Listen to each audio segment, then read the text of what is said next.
From South Carolina Public Radio, this is the South Carolina Lede. I'm your host, Gavin Jackson, and this episode was recorded on July 17th, 2024 from my hotel room here in Brookville, Wisconsin. That's right, day 3 of the Republican National Convention. That's it. Here we are. First up on the podcast, we have highlights from former Governor Nikki Haley's primetime speech on Tuesday, day 2. Today, though, I sat down with SCGOP Chairman Drew McKissick. We talked about his evolving party, as well as the ramifications of the assassination attempt on former President Donald Trump's life. And Senator Tim Scott talked about his fiancé, who he will be marrying in just over 2 weeks. Also, Congresswoman Nancy Mace is set to take the convention stage this evening. But before that happens, give us a shout, folks. 803-563-7169. We want to hear from you. Fill up the voicemail box. We'll have our wind down when we get back next week. But just want to get your thoughts, what you're thinking about. There's been a lot going on. Everything's still very fresh, but give us a shout. 803-563-7169.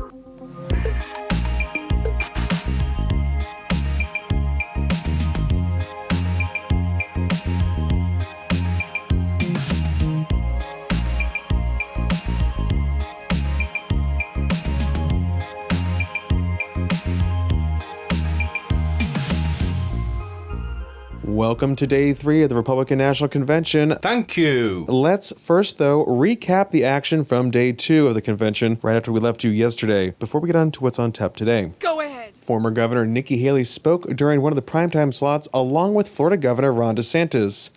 You may remember those two, very much so, because they were the last opponents to square off against Trump during the primaries earlier this year.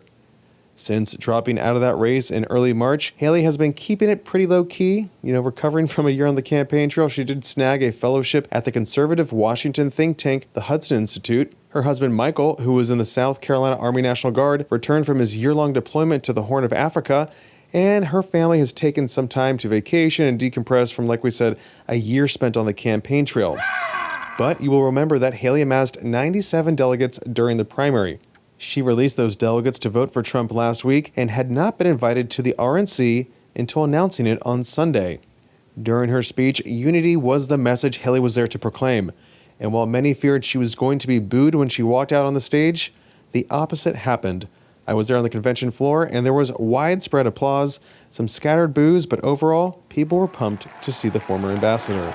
It was a gracious invitation, and I was happy to accept. I'll start by making one thing perfectly clear. Donald Trump has my strong endorsement, period.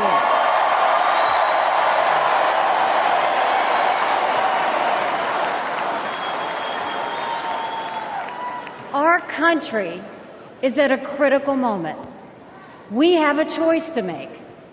For more than a year, I said a vote for Joe Biden is a vote for President Kamala Harris. After seeing the debate, everyone knows it's true. If we have 4 more years of Biden or a single day of Harris, our country will be badly worse off. For the sake of our nation, we have to go with Donald Trump.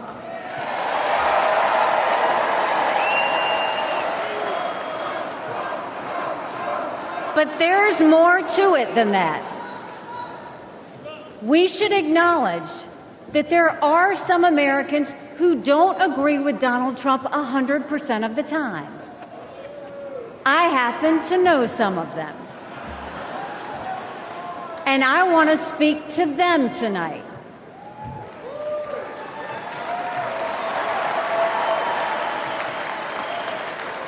My message to them is simple. You don't have to agree with Trump 100% of the time to vote for him. Take it from me, I haven't always agreed with President Trump. But we agree more often than we disagree. We agree on keeping America strong. We agree on keeping America safe. And we agree that Democrats have moved so far to the left that they're putting our freedoms in danger. I'm here tonight because we have a country to save. And a unified Republican Party is essential for saving her. That was former Governor Nikki Haley right there. And again, like you just heard, a lot of that speech was a bit of a repurposed Haley stump speech, but instead of saying her name, she kind of just put Trump in there. That little last second invite, quick work, just repurpose one of those speeches you got. Now, Haley was joined by other former Republican presidential candidates on stage yesterday evening, including entrepreneur Vivek Ramaswamy and Florida Governor Ron DeSantis, who spoke right after her. Also, I want you to rewind a little bit back to March 6 when Haley dropped out of the race, and in her speech, she said, quote, "It is now up to Donald Trump to earn the votes of those in our party and beyond it who did not support him, and I hope he does that. At its best, politics is about bringing people into your cause, not turning them away. And our conservative cause badly needs more people," quote. Remember last week, Trump said in an interview that there may be room for her in his administration once again. Haley and others appear to have learned from what former 2016 presidential candidate Texas Senator Ted Cruz didn't do back then, and that was to give that full endorsement. Now, Trump needs those Haley voters, and this was a big step in that direction, though it is unclear if they will follow her lead. Cruz and another 2016 candidate, Florida Senator Marco Rubio, also spoke last night at the convention, singing Trump's praises. But let's go to the present today, right now. I want to start off with my conversation with SCGOP Chairman Drew McKissick. Of course, like I've been talking about, I asked Drew about his reaction to the assassination attempt against Trump and what it means for the party going forward. Well, it's kind of a very, I would say, surreal moment. I was actually sitting in the hotel that afternoon. I was out here a week early for RNC meetings. And I get a text message from someone who says, Trump's been shot. I'm like, what? So I turn on Fox News real quick and just see the immediate aftermath. Obviously not something that anybody is thinking would happen, and especially in 2 days leading up to a national convention.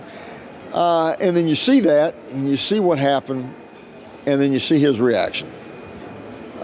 We see a candidate who quite literally took a bullet for this campaign and has given a tremendous amount of resolve to grassroots activist Republicans around the country to actually now continue to fight for the campaign. If he can do that, then certainly we can finish this all the way to Election Day. I think of I hate to say you're looking for the silver lining in the cloud here, but essentially that's it. You're going to have a tremendous amount of energy now. I've said for years, I would rather have an excited and enthusiastic voter than just a voter any day of the week, because excited people, enthusiastic people work. They donate money, they make phone calls, they knock doors, they put out the yard signs. Those are the people who will go to Georgia and North Carolina and help win in those states for this presidential race. That's critical, and I think we've got that in spades now. Yeah, Drew, we were hearing from pollster Robert Haley earlier this week, and he was talking about how your party can't be overconfident going into this, and whether that was people's thoughts on President Joe Biden's debate performance or now this incident with the former president. Tell me about overconfidence, and we're months away from the election, but still a lot to do. 100%. I mean, you've seen poll numbers from some of these states now. I mean, we're looking good in Georgia, we're looking good in North Carolina, Nevada, Arizona, Pennsylvania, we're up there, and so forth. To me, one, this is halftime right now. Right? If you're thinking about a ball game, we're in halftime. You've got to play the entire game. Not like some teams that I pull for occasionally, which only play 3/4 of a game, and then then it's over. And so no, we won't see that. We're going to play the whole game, and it's true that excitement again is what's going to carry us all the way through. But you don't want to get overconfident. I tell people all the time, I've spoken in blue states and red states with county party leaders, state party leaders, and tell them, any blue state can become a red state, any red state can become a blue state. Same for congressional districts and counties. All you have in front of you is the next election and the need to do the fundamentals. Have a message that resonates, do the organizing to turn out the vote, and raise the money to make those two things possible. If you do that and you execute, you can be successful. That's what we've done in South Carolina over the last 30 years. The history that you've seen here, we used to be a solid blue state, obviously. And that changed because election after election, we were making the headway. We focused on picking our targets, and we executed, and we won. And that's the thing that we can't forget. We still have to do the work. Drew, we're talking on day 3 of the RNC right now. We saw a big push for unity. We've seen a lot of different voices speaking from the debate stage. We also just saw former Governor Nikki Haley, former Republican presidential candidate, as well as other Republican presidential candidates like Governor from Florida Ron DeSantis and even Vivek Ramaswamy were on the stage yesterday. Tell us about that message of unity, but also, maybe the importance of seeing a lot of South Carolinians on that stage. We also saw Senator Tim Scott. He was in that race too. Sure. Well, first off, good politics is about addition and multiplication. If you're doing it right, you're adding and you're multiplying. You're doing it wrong, you're subtracting and dividing. Leave that up to the other party. And any party that does not have people within it who occasionally disagree with one another is probably not big enough to win an election. We're going to have people who don't always agree. Do we agree on our fundamentals and the things we want to see done now? Do we build that consensus? We build that successful consensus, we can have a successful election. What you've seen now is people who have had legitimate disagreements with one another, with former President Trump, whether it's even J.D. Vance on some things, who disagreed with him, agrees with him now, to obviously former Governor Haley, to Ted Cruz was on the stage last night. And obviously, again, there are things that we disagree on. We are a big party. We have important fundamentals that we do agree on. And we know to get those things done, we have to win. Losers don't make policy. You have to win elections, and unity is a huge part of that. Talk to us about the party platform, too, that was approved earlier this week. A lot of folks kind of criticize it in terms of it being more about Trump and what he wants versus maybe what the party wants broadly, especially when we talk about abortion. There was a big dust-up over that, Trump supporting more of the states' rights issues, which the Supreme Court has obviously given the right to, versus a national, more restrictive ban. What's the process there when it comes to this party platform and how everyone's maybe in agreement or, have some issues with it? Well, again, as I mentioned earlier, a party that doesn't have some disagreement is probably not big enough to win an election, especially a national, continent-wide election, if you will. I would say, the platform that we have now that's been adopted is a great expression of Donald Trump's priorities and written in a way that is easy to message, more digestible, if you will. I mean, the documents we've had in the past, setting the issue positions aside, I've always been personally critical of too much length because we live in a country with people with ADD. We got the attention span of a gnat. You expect people to read 60 pages of the platform. Probably not going to happen. You do in South Carolina. We made changes to ours years ago. We went from 40 pages down to about 10 in a pocket Constitution-style document that we can give out at meetings. Let people know what we believe, what we stand for. Do you want to join us, and so forth. It's a marketing document.